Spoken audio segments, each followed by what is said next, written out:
Myocarditis or inflammatory cardiomyopathy is inflammation of heart muscle. The consequences of myocarditis vary widely. It can cause a mild disease without any symptoms that resolves itself, or it may cause chest pain, heart failure, or sudden death. An acute myocardial infarction-like syndrome with normal coronary arteries has a good prognosis. Heart failure, even with a dilated left ventricle, may have a good prognosis. Ventricular arrhythmias and high-degree heart block have a poor prognosis.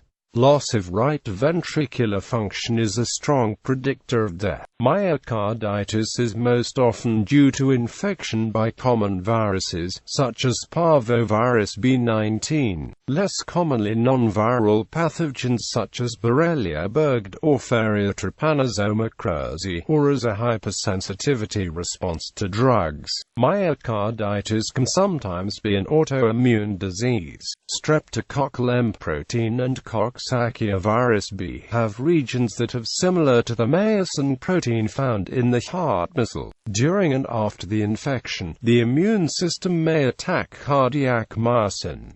Myocarditis may or may not include death of heart tissue. It may include dilated cardiomyopathy. A definitive diagnosis requires a heart biopsy. In 2013, about 1.5 million cases of acute myocarditis occurred. Cardiomyopathy, including myocarditis, resulted in 443,000 deaths in 2013, up from 294,000 in 1990. Definition. The definition of myocarditis varies, but the central feature is an infection of the heart, with an inflammatory infiltrate, and damage to the heart muscle, without the blockage of coronary arteries that define a heart attack or other common non-infectious causes. Signs and symptoms. The signs and symptoms associated with myocarditis are varied, and relate either to the actual inflammation of the myocardium or to the weakness of the heart muscle that is secondary to the inflammation. Signs and symptoms of myocarditis include the following: chest pain, congestive heart failure, palpitations, sudden death, fever. Symptoms in infants and toddlers tend to be more nonspecific, with generalized malaise, poor appetite, abdominal pain, and/or chronic cough. Later stages of the illness will present with respiratory symptoms with increased work of breathing, and is often mistaken for asthma. Since myocarditis is often due to a viral illness, many patients give a history of symptoms consistent with a recent viral infection, including fever, rash, diarrhea, joint pains, and easily becoming tired. Myocarditis is often associated with pericarditis, and many people with myocarditis present with signs and symptoms that suggest myocarditis and pericarditis at the same time. Causes. A large number of causes of myocarditis have been identified, but often a cause cannot be found. In Europe and North America, viruses are common culprits. Worldwide, however, the most common cause is Chagas disease, an illness endemic to Central and South America that is due to infection by the protozoan Trypanosoma cruzi. Infections: viral, protozoan, bacterial, fungal, parasitic. Bacterial myocarditis is rare in patients without immunodeficiency. Toxins: drugs, including alcohol, anthracyclines and some other forms of chemotherapy, and antipsychotics, e.g., clozapine. Also some designer drugs such as mephedrone. Immunologic: allergic rejection after a heart transplant. Autoantigens, toxins, heavy metals, physical agents, electric shock, hyperpyrexia, and radiation. Diagnosis.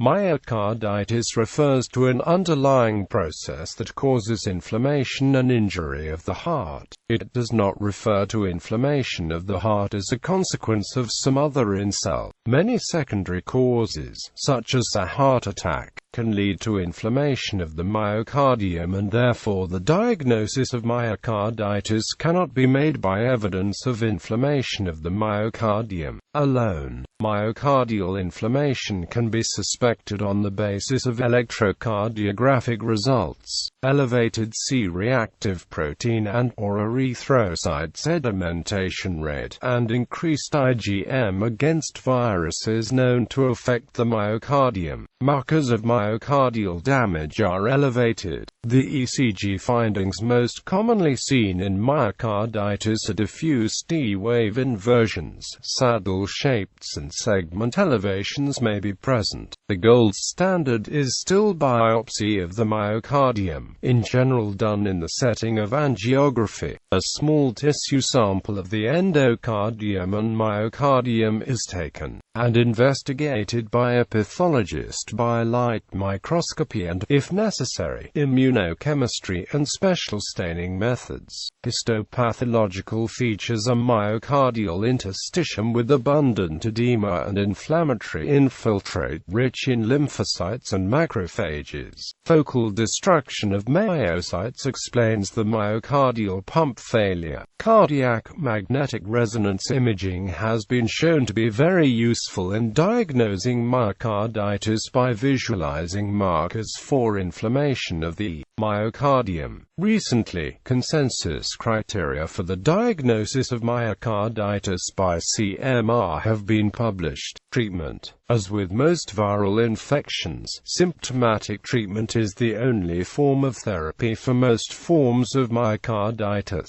In the acute phase, supportive therapy, including bed rest, is indicated. Medication in people with symptoms, digoxin and diuretics may help. For people with moderate to severe dysfunction, cardiac function can be supported by use of inotropes such as Milric-1 in the acute phase, followed by oral therapy with ACE inhibitors when tolerated. In several small case series and randomized controlled trials, systemic corticosteroids have shown to have beneficial effects in people with proven myocarditis.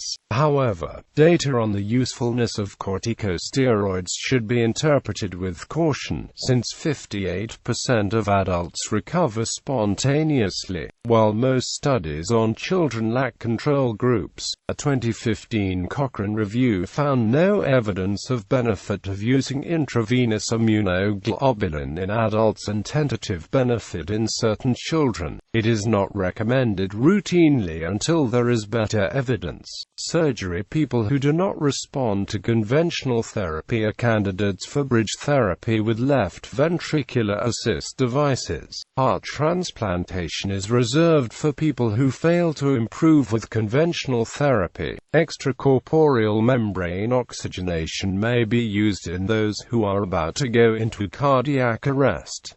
Alternative medicine. Studies have shown no benefit for the use of herbal medicine on all-cause mortality in viral myocarditis. Epidemiology. The exact incidence of myocarditis is unknown. However, in series of routine autopsies, 1 to 9% of all patients had evidence of myocardial inflammation. In young adults, up to 20% of all cases of sudden death are due to myocarditis. Among patients with HIV, myocarditis is the most common cardiac pathological finding at autopsy, with a prevalence of 50% or more. History. Cases of myocarditis have been documented as early as the 1600s, but the term myocarditis, implying an inflammatory process of the myocardium, was introduced by German physician Joseph Friedrich Sobenheim in 1837. However, the term has been confused with other cardiovascular conditions, such as hypertension and ischemic heart disease. Following admonition regarding the indiscriminate use of myocarditis as a diagnosis from authorities such as British cardiologist Sir Thomas Lewis, and American cardiologist and a co-founder of the American Heart Association Paul White, myocarditis was underdiagnosed diagnosed. Although myocarditis is clinically and pathologically clearly defined as inflammation of the myocardium, its definition, classification, diagnosis, and treatment are subject to continued controversy. But endomyocardial biopsy has helped define the natural history of myocarditis and clarify clinicopathological correlations.